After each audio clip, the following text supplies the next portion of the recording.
Tere! Selles videos puudutaksin ma sellist teemast, nagu seda on võlad. Et võlgu olemine ja kõik, mis sellega siis seondub. Et mul on olnud endal nagu võimalus kogeda seda erineval kujul, kogeda seda rasket nii-öelda energiat ja seda tegelikult ühtepidi väga kavalat sihukest moodust siis, kuidas nii-öelda siis tumedad jõud ja meie nii-öelda ego ja egod siis püüavad nagu piirata meie vabadust läbi selle, kui sa nagu põhimõtteliselt usud sellesse, et ennekõike sa saad siin maailmas midagi omada. On see siis raha või on siis mingisugune füüsiline mingisugune asi näiteks, eks ju, või materiaalne asi. Et see saab sulle kuuluda. Et see on nagu üks niisugune suurem illusioon seal taga, mis piirab nagu meie elu ja seda, kuidas me nagu siis kogeme seda. Ja põhimõtteliselt ongi nagu see, uskudes sellesse nii-öelda valesse seal taga, selles seisundis siis kellegile näiteks andes midagi, on see siis raha või räägime siis konkreetselt praegu seisuga rahast siis näiteks, eks ju. Et mingi summa raha kellegile, kui sa annad juba läbi selle nii-öelda seisundi, kus kohas sa tegelikult oled juba mingil määral pimestatud, eks ju, selle nii-öelda vale poolt. Et sa omad siin nagu midagi ja sulle saab midagi kuuluda. Et ego on see, kes tahab omada ja tahab nagu hoida asju enda käes läbi selle justkui omada kontrolli siis teiste inimeste ja maailma üle. Ja põhimõtteliselt välja laenates siis näiteks sellisel kujul juba kohe inimene ja ise mina olen nagu tundnud, et ma annan midagi ära, mis on tegelikult minu, mis kuulub mulle ja ma ootan seda tagasi sellelt inimeselt ja sealt sinna taha tuleb siuke nagu mingil määral jõud või siukene mitte vaba nagu olemise tunne. Ja siis ka vastupidi, kui ma olen seda raha nii-öelda võtnud kuskilt, täpselt samuti on ka see, kus kohas on nagu tunne, et ma justkui võtan midagi, mis ei kuulu mulle, mis ei ole minu oma, eks ju, mis on kellegi teise oma ja tekib siukene nagu võib-olla mingil määral hirm siis, et kas ma ikka suudan seda nüüd kõike õigeaegselt nagu siis tagastada ja kõik need asjad, eks ju. Ja põhimõtteliselt mul oli siis nagu võimalus kogeda läbi enda elu erineval moel seda, kus ma siis olin kunagi, kes samuti nagu andis välja raha ja siis püüdis seda nagu tagasi saada. Ja siis ma kogesin kõike seda hirmu ja ebamugavust enda sees, kõik, mis erinevad vihahood ja mingid muud emotsioonid, negatiivsed nii-öelda. Siis soov ja vajadus seda raha tagasi saada ja kasutades siis psüühilist vägivalda ja isegi on olnud ka, kus kohas on nagu füüsilise vägivallani asi läinud.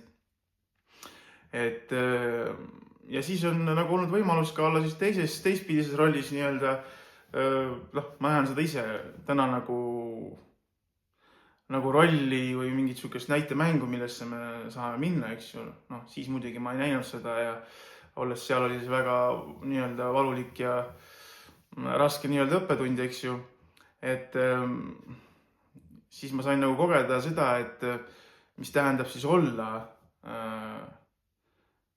nagu ka võlgu kellegile ja siis nii-öelda enda ego poolt siis alla surutud nagu ja kõik see valus olemine nii-öelda. Ja põhimõtteliselt see vabanemine nagu sellest toimus niimoodi, et ma sattusin küllaltki niisugusesse keerulisse olukorda teises riigis, kus asjad ei läinud nii, nagu ma ise planeerisin ja minu nii-öelda egoki planeeris, eks ju, ja juhtus nii, et rahavood peatusid ja põhimõtteliselt asi jäi käima nagu pidi minema ja inimesed, kes seal eesotsas vastusid mingisugust toimingute eest, ei suutnud enam nagu siis neid asju nagu käivitada ja tekkisid nagu nii-öelda võlgnevused. siis põhimõtteliselt minu või selle ettevõtte meie ees, kes sellega tegelesid. Ja samuti ei suutnud mina ka nagu siis tagastada ja anda edasi nagu siis nii-öelda neid võlgasid, mida mina olin nagu siis võtnud mingisuguste asjade katmiseks nii-öelda.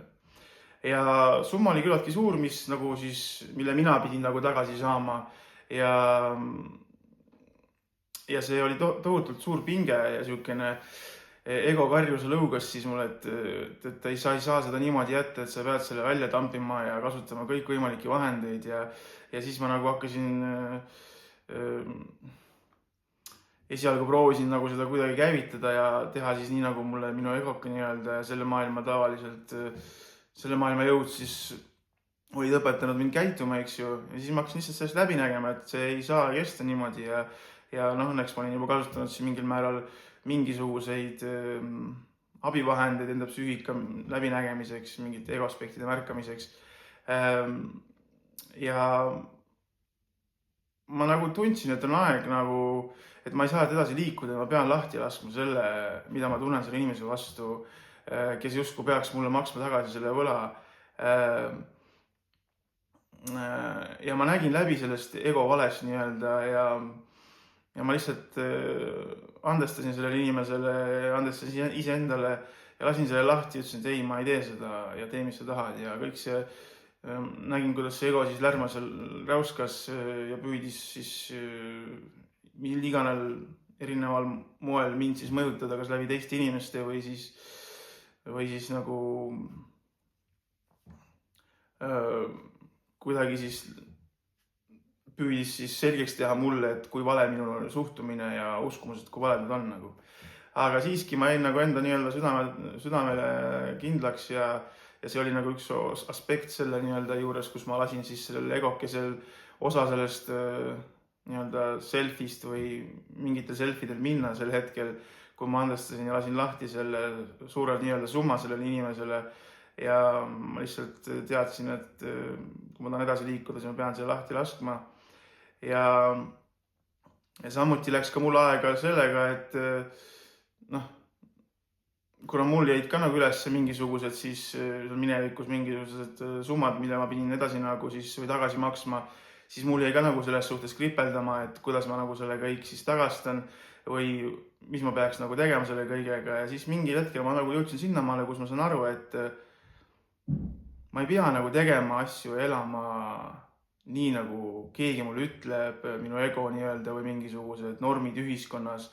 Et mul on õigus minna, liikuda edasi ja muutuda ja ükskõik, mis ma olen nagu teinud, võib-olla kellegile seal, eks ju, ma saan sellest lahti lasta, ma saan tõusta kõrgemale ja ma ei pea nagu siis põhimõtteliselt justkui siis õigustama või nagu kuidagi parandama seda kõike, mis ma olen nagu minevikus teinud. Oli nagu palju lihtsam moodustada, teha lihtsalt tõusta kõrgemale enda teadvuses, lasta sellel nii-öelda mina surra, kes siis selle kõik korda saatis seal nii-öelda minevikus nendes toimingutes, eks ju. Loomulikult ma pidin läbi vaatama kõik need stsenaariumid ja kõik need minu enda mingisugused tegevused seal ja siis ma sain aru, et ma saan tõusta kõrgemale, lasta sellel kõigil minna.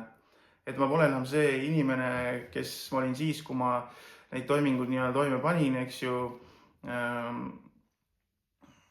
Need rahad kõik, mis seal siis nii-öelda justkui lendu jäid, et ma lasin sellel kõigil minna ja ütlesin, et lihtsalt, et saab, mis saab, ma olen nõus laskma sellel minal surra ja vahet ei ole, mida teised minust arvavad, kes iganes need inimesed ka siis ei ole, on siis lähedasemad inimesed või keegi inimene kuskilt teispool maakera.